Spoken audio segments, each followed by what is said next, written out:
Once again, I'm just going to pick two random stories from the recently published tabs to read, starting with the James Curry film, written by Alex McIntosh.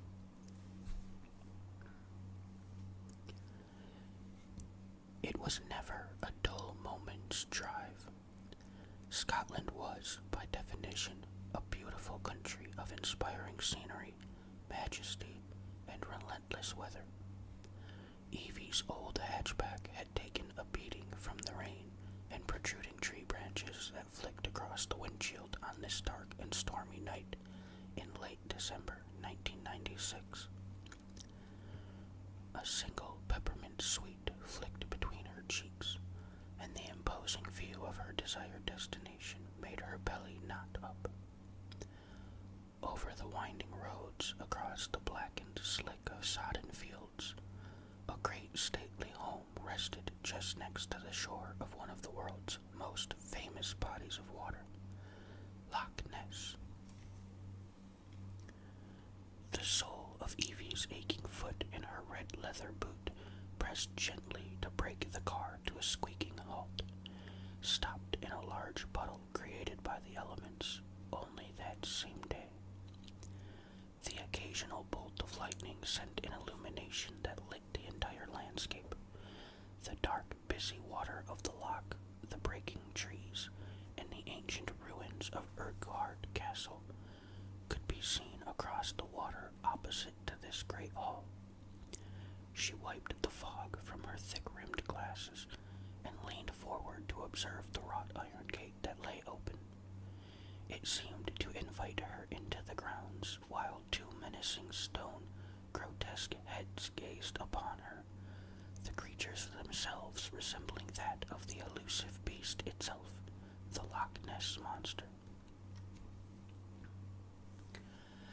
Outside the confines of the warm car, the wind screamed down in a rapacious gale. No stranger to extreme Scottish weather, she took a swig of something lukewarm from her plastic travel mug before exiting the car, grabbing a small leather satchel from the boot, and walking down the snaking gravel driveway towards the foreboding dark resistance. Her grandfather used to tell her there was no such thing as bad weather, only bad clothing. He'd taken that from an old book of Scottish proverbs and lived firmly by it until his death. Her boots crunched the wet gravel, and beads of heavy rain rolled off her head. She noticed the old Victorian lamps that lit the driveway coming in just next to the glistening, wet, yet manicured lawns. Two rooms on the ground floor of the sprawling palace appeared to have lights on. One could be seen lit by the old-fashioned red and greens of bulbs that flickered from a Christmas tree. She thought it was a very similar sight to something you'd see in one of those Hammer horror flicks of the 1970s. Ivy tendrils crept up the walls, pointing to cracks in the roof. The sounds of wind wailing and hissing from the shoreline could penetrate ears a mile away down the narrow path. She grasped the antique iron knocker on the large oak door and banged 3 times. Her grandfather used to say it was the devil's 3. He had a superstition about evil coming in 3s. A gold plaque encrusted on the brick wall above the post box proudly read, "The Ordained Society of Loch Ness Monster Hunters." The stiffened hinges on the heavily constructed oak door groaned when it opened, and presented a handsome bearded man in a tartan checkered sweater and salt and pepper hat. He put Evie in mind of Sean Connery, only with more liver spots. He greeted her with a welcoming warmth. "Let's get you inside and out of the weather, young lass," he politely exclaimed. The wind whistled gale inside the echoed hallway when the door slammed firmly behind her. She thanked her host and pulled back her hood to view her surroundings. The drawing room is just down the hallway, the man said. You can make yourself comfortable in there. Are you a smoker? No, I don't smoke, she said with an awkward smile. Satchel gripped tightly to her hip. She removed her red raincoat and watched him place it on some Nessie-shaped hangers by an umbrella stand. For a man in his 70s, he moved swiftly and energized. Biddy, I have some excellent cigars I just had arrive this morning from a friend in Nicaragua. Early Christmas present. I'll be with you in a minute. I must make a quick phone call. The wood creaked underneath his strong frame when he hurried down the hallway in his slippers. Evie walked down the opposing large hallway towards the lit room at the end, the water from her sodden boots absorbed by each step on the patterned carpet runner. Each wall sconce lighting the wood-paneled entrance was decorated in dark green and red tinsel. The Yuletide merriment seemed like a facade to the dark history of this place that she questioned in her mind. Along each beautifully wainscoted wall were detailed wood carvings of the mysterious creature, making its way towards the drawing room entrance. The ruby-tinged hardwood floor creaked with every step, even on top of the carpet runner. The sheer grandeur of the place was imposing, and Evie tried not to feel vulnerable. Her prior research had suggested it was just the two of them to meet this evening, but with a place as vast as this, one could never be certain. Every room she passed along the way seemed to have shapes in them, shapes with eyes that watched her every move carefully. A gorgeous Christmas tree stood 8 feet tall in the drawing room, wrapped in old-fashioned tinsel with a Nessie head placed on top in place of the typical star or fairy. Next to the tree, a large open fireplace snapped and crackled with dry wood. The smell of oak, leather, and fine cigar smoke topped off the seemingly relaxed atmosphere. It smirked of monetary tidings. Cozy would have understated the appearance. It looked just like a painting on a Christmas card, yet Evie was not so snug. She was very much aware of her surroundings and had a bound duty to be on her guard in the presence of this man. Her eyes were quickly drawn to the walls, each a gallery of pictures and photos with an air of mystery dedicated to the society's supposed findings. Black and white photography, art, newspaper clippings, and even what appeared to be dried reptilian skin samples. A large barrel and chair sat in one corner of the room that featured a crystal whiskey decanter, and behind that, a huge bay window with a wide view of the moonlit loch itself. It is Miss Gordon, I presume, the heavy voice inquired stoutly and sent a chill through Evie when he entered the room behind her. It's Miss Grant, Evelyn Grant, she said. We spoke on the phone earlier today. The man appeared to be taken aback. Very good. I'm Dr. Alistair McKendrick, he said, and offered a firm handshake that enveloped hers. I head the Society. The Society of the Ordained Society of Loch Ness Monster Hunters. Long title, I know, and I forget easily, more so in my old age. His charming smile did little to comfort her. She laid down her satchel next to the large leather couch and kept her smaller purse on her within reach of her cold hands. She chewed upon the remains of the bony mint in her mouth and swallowed before scanning the walls in the room and keeping a watchful distance from the man. Dr. McKendrick checked the antique clock on the wall and saw its ticking hands soon to be at the 11 o'clock chime.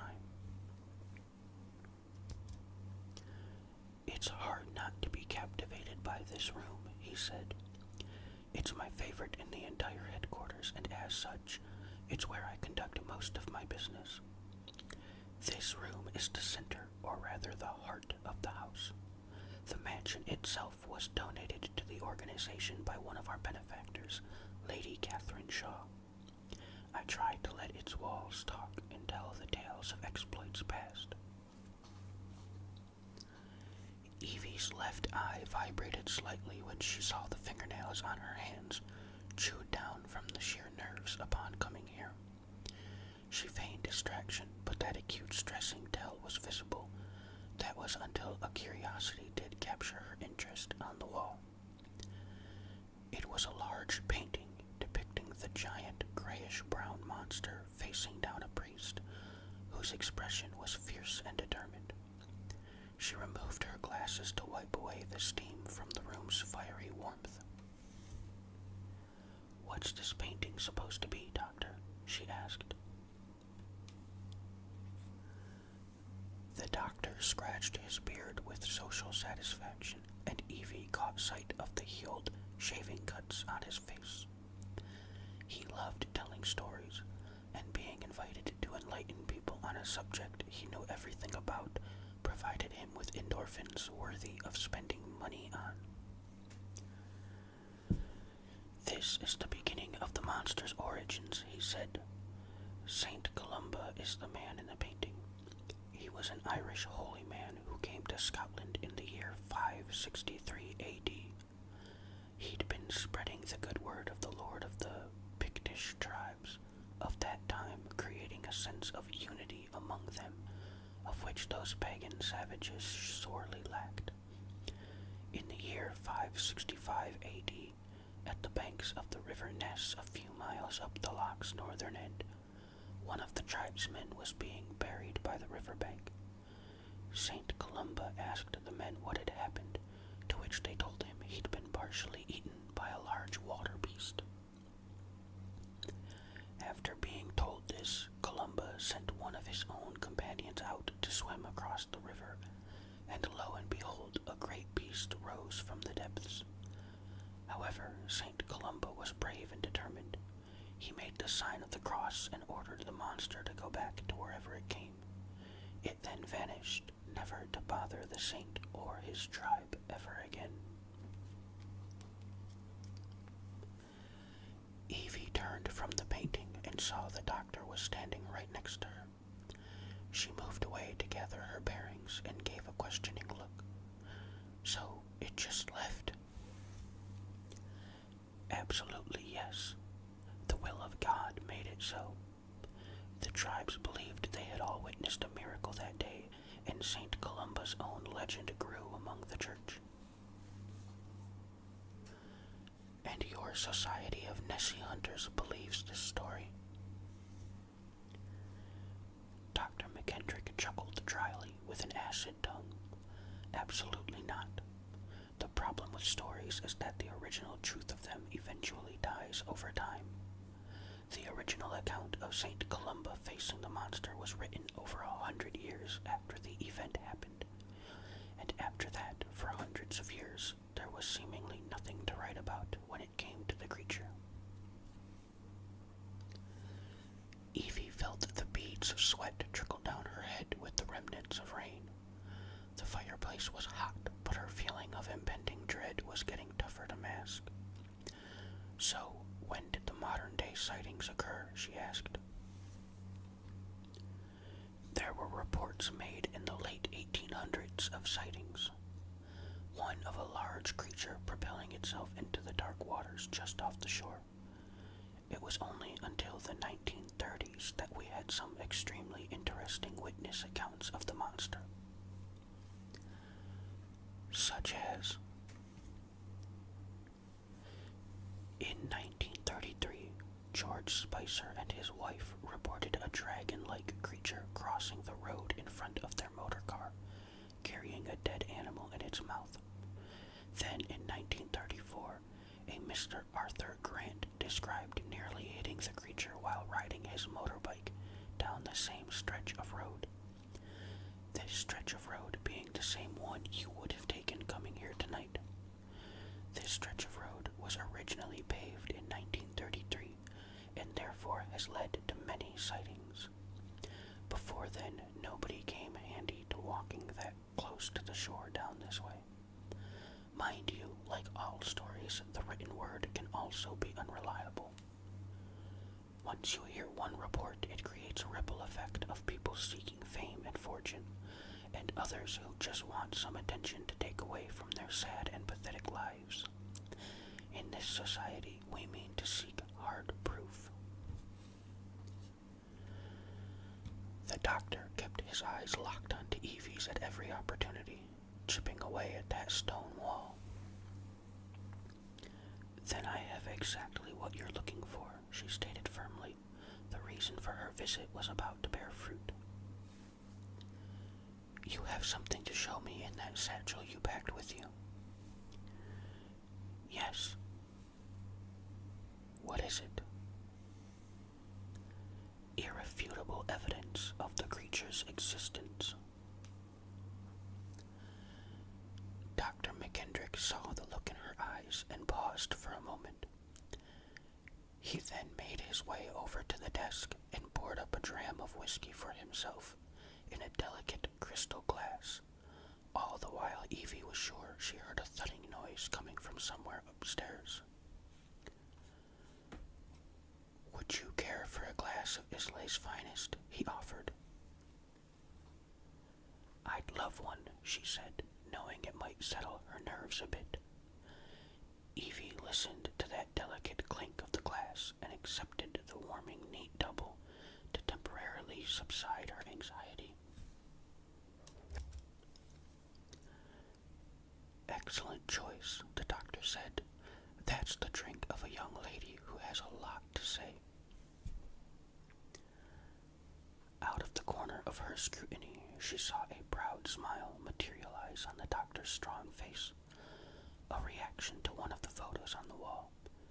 She knew he was eager to say something about it, even more so than seeing what she had come here for. She held the whiskey glass to her nose for a second to sample the smoky scent of the undoubtedly expensive scotch, before measuring the very odd black and white framed photograph of a blurred shape in the water.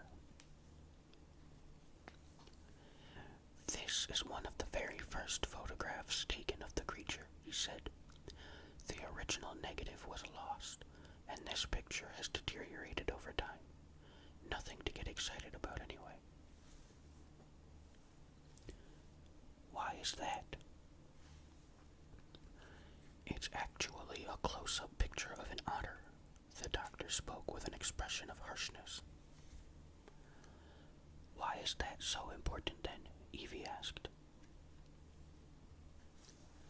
The doctor didn't respond immediately.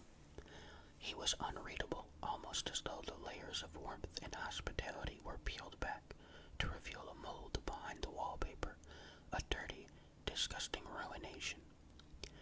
Instead of answering the question, she watches his finger point to the next gold-framed photograph on display. This next one here, I'm sure you are aware of. It was the first photograph to show the creature's full head and neck above the surface. Evie placed her whiskey glass on the small table next to the couch and rubbed her eyeglasses once again. She recognized the image immediately of the infamous surgeon's photograph, a classic fake taken in 1934. Why the doctor would mention these fakes to her in such fashion made her skin crawl, almost to build up to something else. That's when she heard that thud come from upstairs again. Doctor, what's that noise coming from upstairs? Evie's tone was nervous. The look on his face was like a man possessed with pure animosity. It didn't fit the tone of his voice at all. It was like one of those Italian horror films where the dubbing didn't quite match the facial expressions. Old houses sometimes make noises. I can assure you, you are very much alone here, young lass. Now look at this next photo. Evie took another step back. The next photograph in this curious selection wasn't like the others.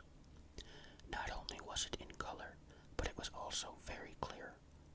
Appearing alongside a wooden deck chair of sorts on a stony beach by the water was a crystal clear shot of the monster, only this one was different.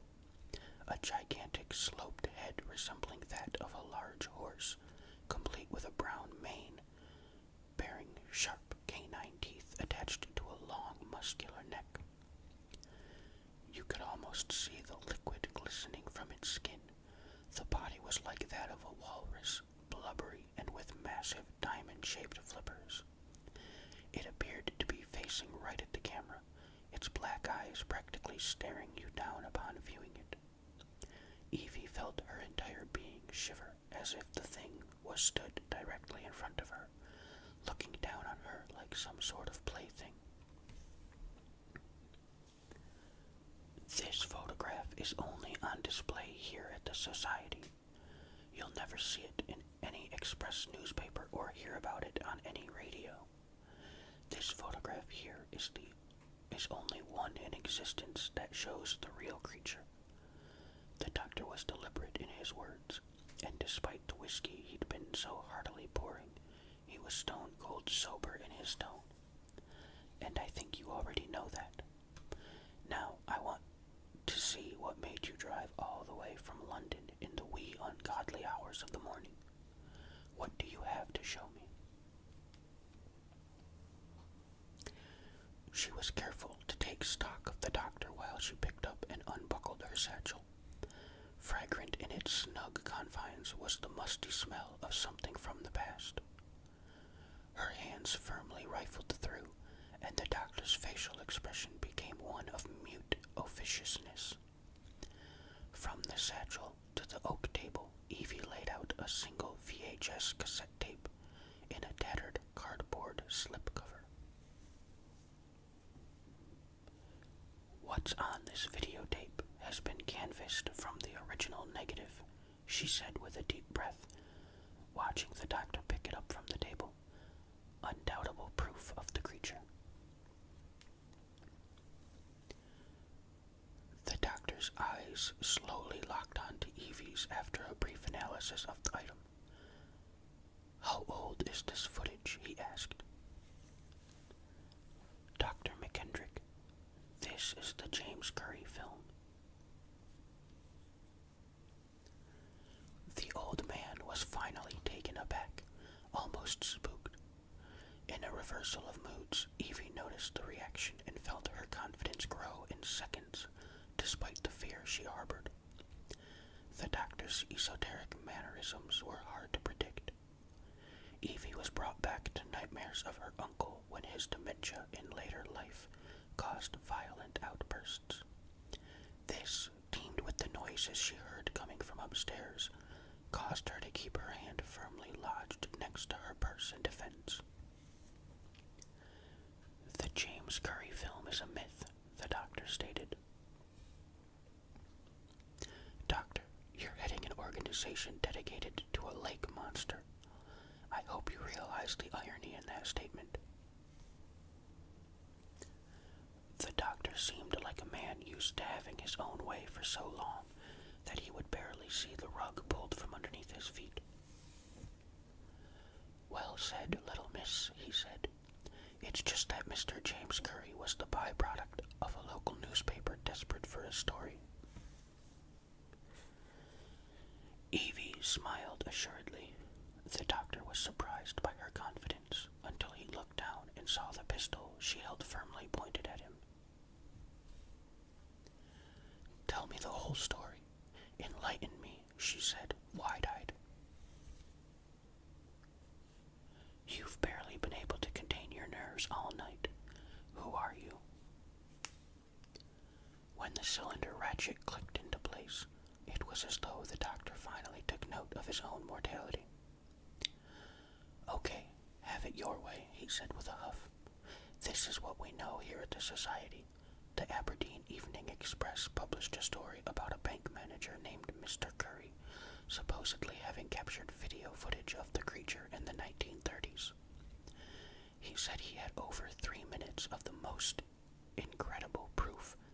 certifiable evidence of the creature's existence.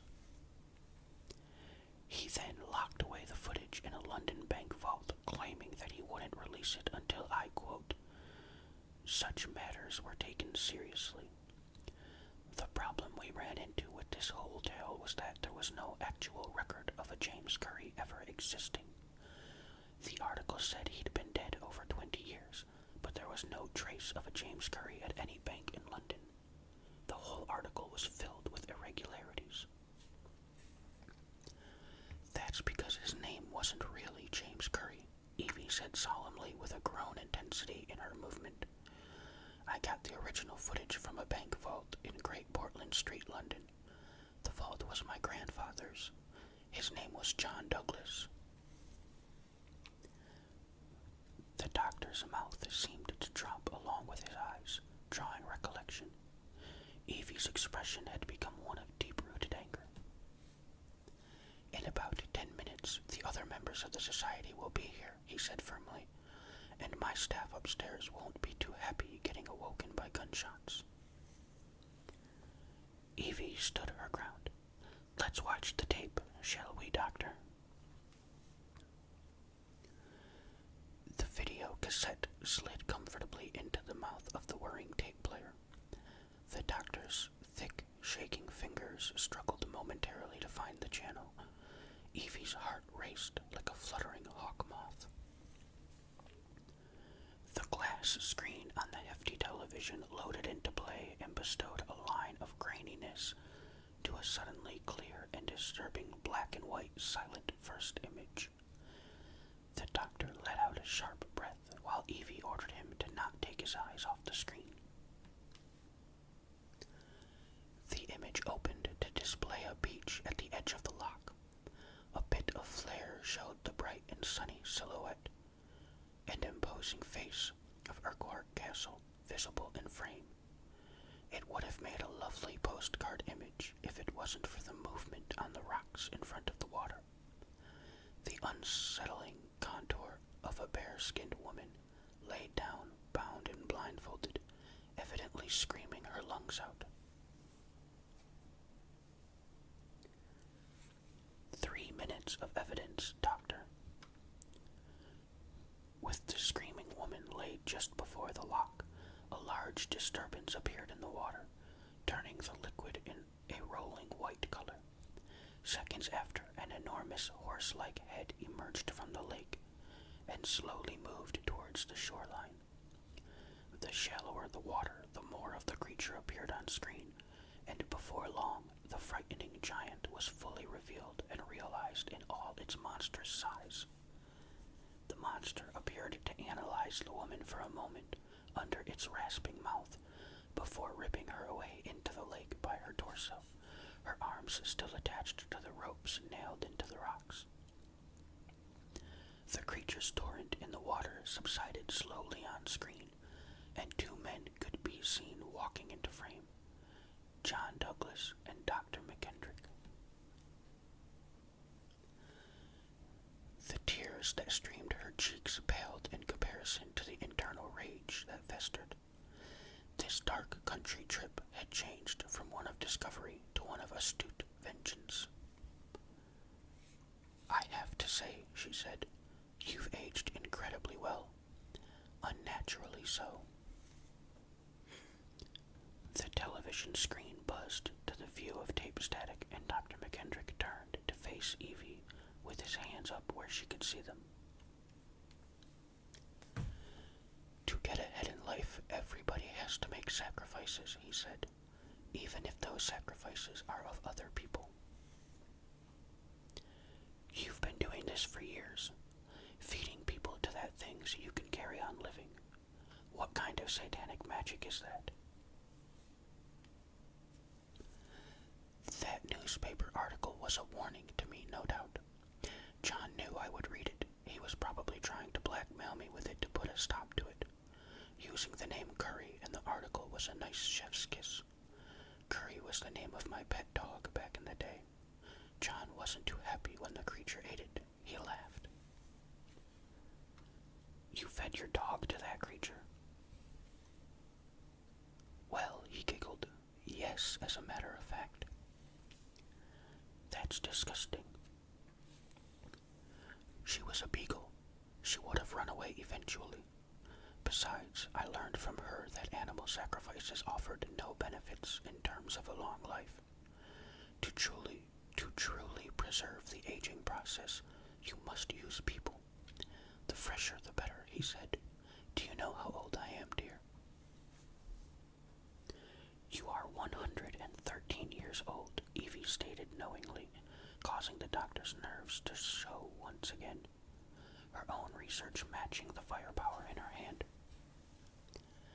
How do you know that? It was in my grandfather's diary. The doctor's face was awash with sweat, and he could feel the back of his shirt sticking to his shoulder blades irritatingly. His heart murmured as if old age had somewhat agreed to catch up with him, something he hadn't felt in years.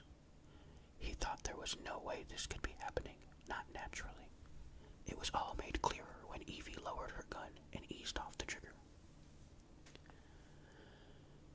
You told my grandfather that the monster was there to heal my grandmother. She had cancer. He believed the ritual was a healing one, just like the miracles your Saint Columba performed. My grandfather drank him to death in front of my family. He never got over that sacrifice you made, but he told me about the footage just before he died. The rest was in the diary. Evie heard a distinct whine that seemed to swell inside the doctor from his stomach region. Red-faced and keeled over, his voice wept in pain.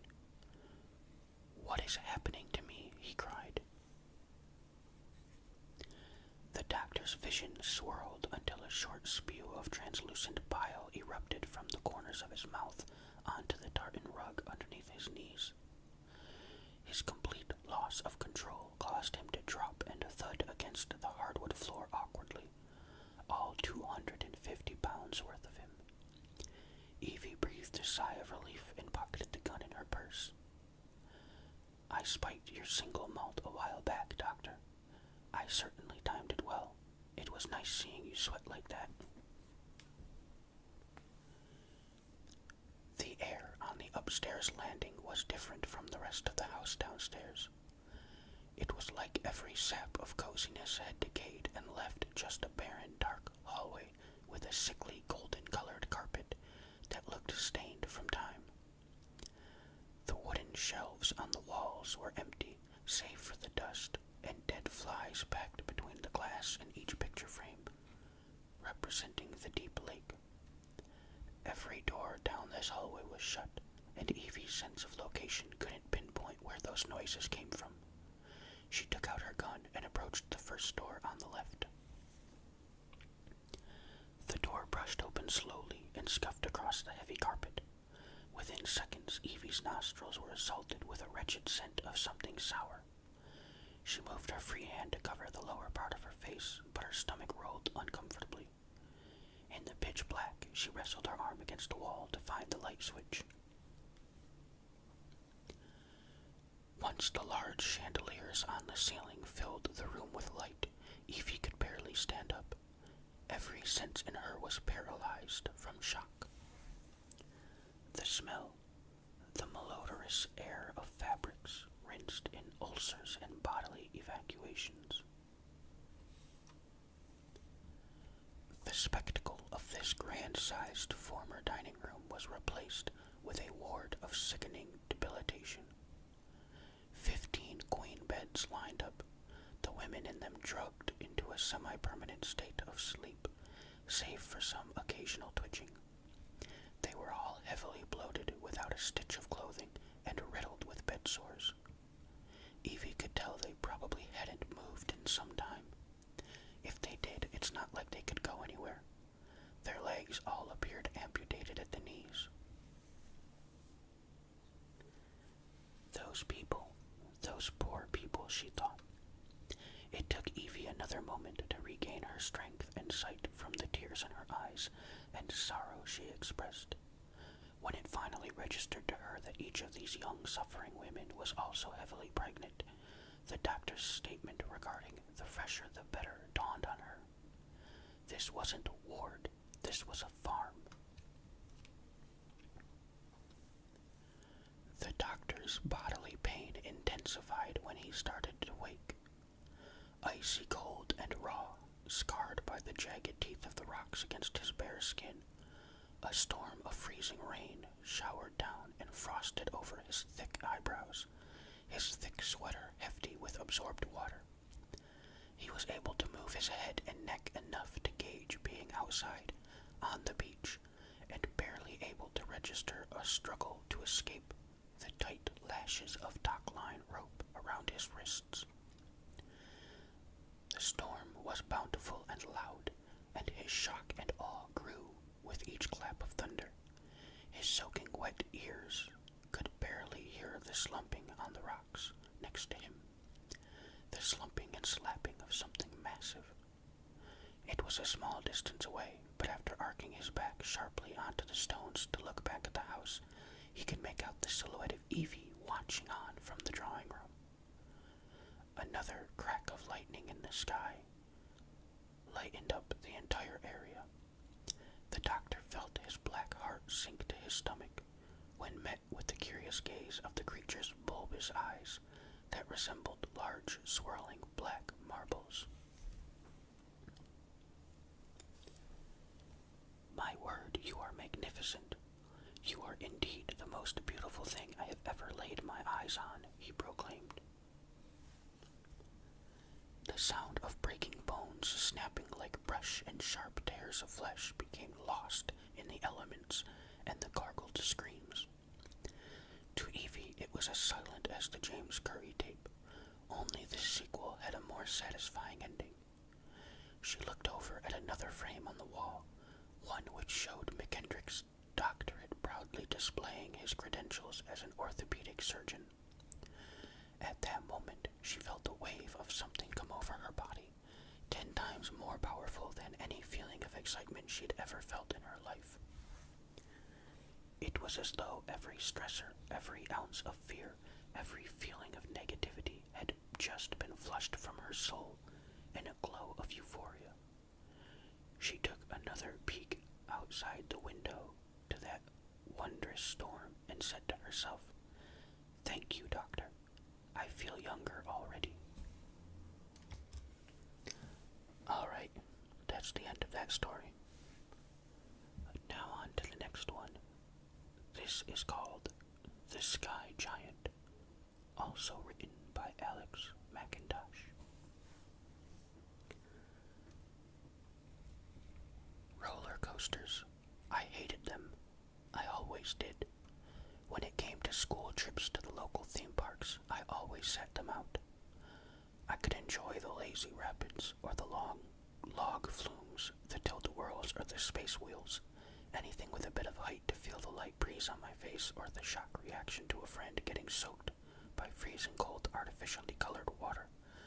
But looking up and even watching those gigantic steel skeleton tracks sending a carriage full of screaming people into a frenzy really put fear into me. They always felt like an unnatural accident waiting to happen.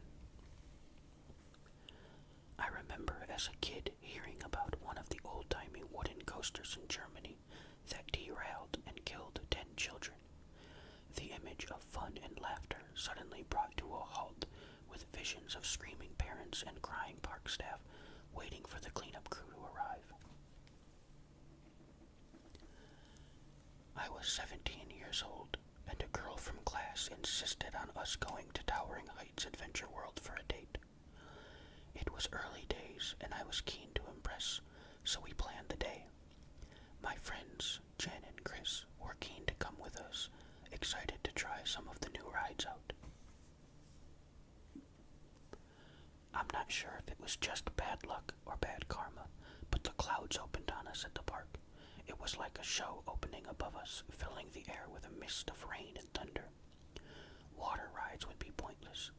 After a reasonably exhilarating turn on the runaway ghost train, I asked what we wanted to try out next, and Chris, with his mouth full of pink cotton candy, kept giving me a look as though he was keeping something from me. That That's when Jen told me. Jen didn't know about my fear, and she carefully described the one roller coaster they had made the trip specifically for, the Sky Giant. 50 stories high, 2,009 meters long, 10 loops, a maximum speed of 200 kilometers an hour. The ride itself legendary for its G-force and trains that head into a cloak of mist. My date begged me to go on with her. I buckled and said yes, but my legs felt weak just thinking about it. The ride entrance was a mesmerizing mixture of Skull Island and the land that time forgot vibes. A colossal wooden door that led into a darkened cave barely lit by reddened sconces and blue-hued lantern lights hanging down from moving gargantuan flour sacks filled with screaming people. Once we were lined up, many people were passing us, either leaving due to the rain or because they were frightened. I saw a fully grown adult man shaking so fiercely it could have passed for a mild seizure. The Sky Giant character himself was designed as this hairy, cackling giant with a wooden club, a sort of cartoon white-bearded troll with an unnaturally wide smile and black, soulless eye sockets. It was like something from an old European Christmas card. I tried to keep up the pretense of enjoyment during this carnival of unnerving theater and hide the freshly drawn blood from my chewed fingernails. We were forced to listen to this childish shrieking fairy tale tune that featured the sounds of bashing like wood on bone and deeply guttural, ugly laughter. The combination was more like something you'd hear in a haunted house for Halloween, and more people were passing us to get off, put off by this twisted spectacle of ugly showmanship. The lighting dimmed the further along we walked, deeper and darker, with people huddled together. The mud from trudging shoes and sweat from thrill-seeking armpits had woken a smell that put me in mind of Viking farmers herding and then slaughtering sheep. There was no more comfort to be had in holding hands with my date. A chill ran through my back and the fear struck a chord in my spine. I couldn't see a thing through these blackened fake cave walls, but my ears picked up the echoes of screams on top of trundling, rattling tracks. We turned another corner and entered a narrow tunnel, and we could now see the train, the nose of it resembling a large wooden log but made of steel, its front poking out at the end of this confined tunnel like a warped image in the back of an old photograph. It reminded me of one of those nightmares where you knew something truly horrifying was just in front of you, and you'd plead with yourself to wake up, but you'd keep walking towards it, that complete loss of control. Those sounds, that bashing, crunching, deep resonating cackling, the screaming of helpless people. My mind was once again bringing me back to those images of derailed coasters and various theme park accidents and fatalities, all in the name of that cheap surge of adrenaline.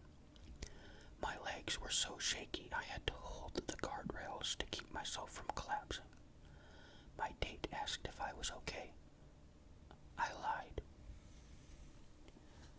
After several boardings, our time was now. The empty train trundled into place in front of us beyond the large metal safety railings. It was streaming with rainwater, and I was concerned that you weren't able to see anybody exit the ride. It was a fresh, empty train every time, like a constant feed of meat entering a conveyor belt. People were smiling. People were hyperventilating. People were pumped. They couldn't wait to experience this. I breathed deeply, and I felt my hand squeeze the railing hard. This was the most terrified I'd ever been in my life.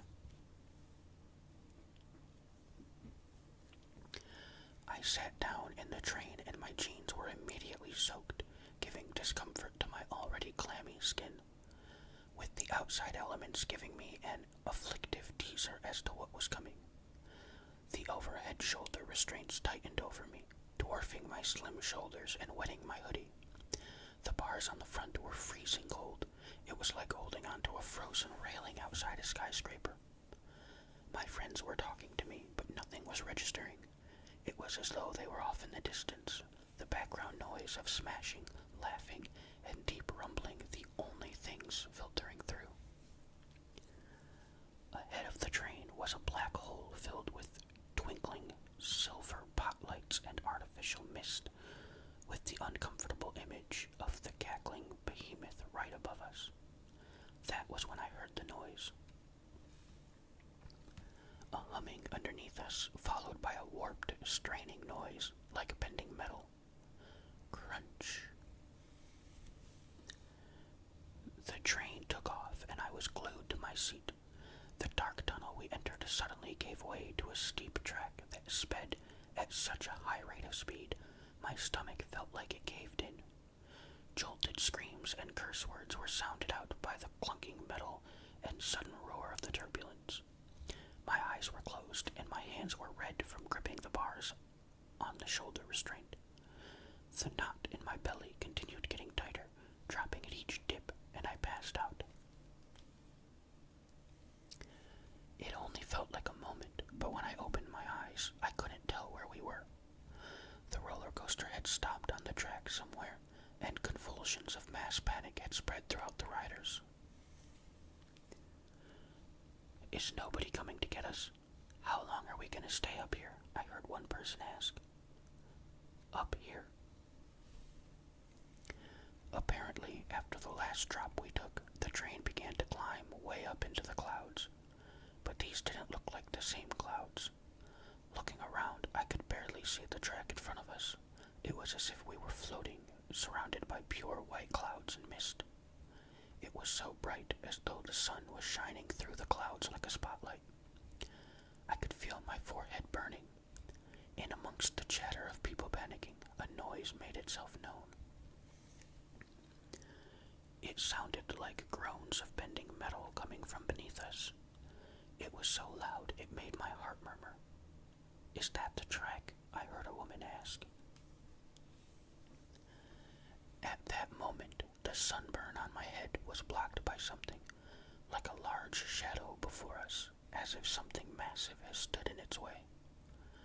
The fog slowly parted, and that's when we all saw it, looking up at this shape in the clouds, this humongous man with scraggly long hair, wiry beard, and deep eyeless sockets. His face looked down on us, and his barren expression one moment turned to a cursing grimace the next. People began screaming. Gripped in this leviathan's hand was a grisly wooden club. The groaning metal sound echoed again, and the noise that rattled from this thing's putrid, toothless mouth was a deep-bellied growl of laughter. The wind heaved into all of us when he swung his club with hysterical force. I heard a crack behind me, like 100 different tiny bones had all snapped at once, and felt a sudden rain of something wet, realizing in seconds that a blast of pure gore had showered through the train. The terrorized screams of instant madness paled in the presence of this mythical thing, and another crack sounded through the carriage, the blasting wind warm against my face with every whack of the club.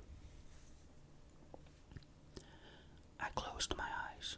I tried to phase it all out. This was nothing more than a nightmare. I tried everything in my mind to convince myself it was not happening. The screams and sprays repeated with every big laugh. After a few festering moments, there was a pause. I opened my eyes, and it was stood in front of me. His troll-like body stood high up through the clouds as he looked down at me. A beam of pure elation. There were no more screams. There was no more panic. Everybody was dead, smashed to an unrecognizable pulp like the receiving end of a live game of Splat the Rats. I watched him bring the club back, while pinned to my seat, and that's when I mustered what I could, a screeching expression of absolute terror as the wind pushed itself against me with the club behind it. I woke up and overheard the doctor say I was the lucky one, the only survivor. Both of my legs were obliterated and had to be amputated just below the thighs. The reports said that the coaster reached speeds of 270 miles an hour, which is still under investigation.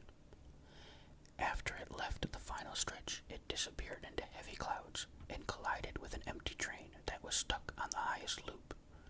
This is also under investigation. The biggest mystery of all, on top of the severity of the deaths, is where the oak splinters in the train came from. Nobody will listen to me. I just sit there and cackle to myself all day long. Alright, that's the end of both of my stories for today. I hope you all enjoyed watching and listening.